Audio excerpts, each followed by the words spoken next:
চুনারঘাটের মানুষের পুরনো ইতিহাস ঘেটে দেখেন, তারা অর্থ জমা দিল কিন্তু ট্রেনিং জমা দেয় নাই।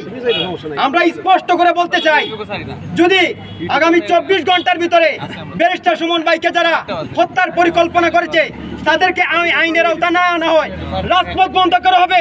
আমরা প্রয়োজনে জীবন দিব, ভয় পেও না। আলো আছে আড়ালে, অন্ধকার পালিয়ে যাবে, তুমি রুখে দাঁড়ালে। সুমন ভাইয়ের জন্য প্রয়োজন হলে আমরা জীবন দিয়ে দিব।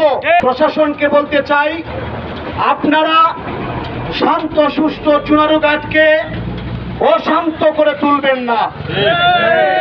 আমি আপনাদের বলতে চাই, সুমন ভাইকে যারা হত্যার হুমকিদাতা তাদেরকে অতি দ্রুত আইনের আওতায় এনে দৃষ্টান্তমূলক শাস্তি প্রদান করবেন।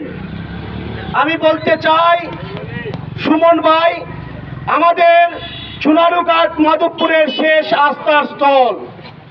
যদি সুমন ভাইয়ের কিছু হয় তাহলে আমরা তরুণ যুবক যারা আছি আমরা ঘরে বসে থাকবো না।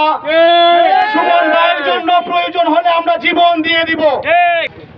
আমরা শান্তপ্রিয় মানুষ, শান্তভাবে থাকতে চাই। আমি প্রশাসনকে বিনীতভাবে অনুরোধ জানাই, আপনারা প্রয়োজনীয় ব্যবস্থা নেন, অন্যথায় আমরা শুধু চুনারঘাট মাধবপুর না পুরো বাংলাদেশ অচল করে দেব।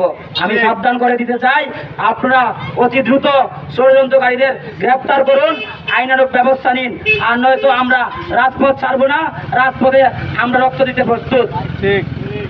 মাননীয় প্রধানমন্ত্রী জননেত্রী শেখ হাসিনার কাছে আকুল আবেদন, মাননীয় নেত্রী, আপনি 18 কোটি মানুষের আশ্রয়স্থল, 18 কোটি মানুষের শেষ ঠিকানা।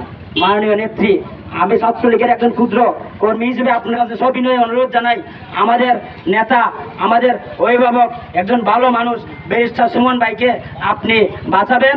আপনি ব্যারিস্টার সুমন ভাইয়ের জন্য যথেষ্ট সিকিউরিটি ব্যবস্থা করে দিবেন।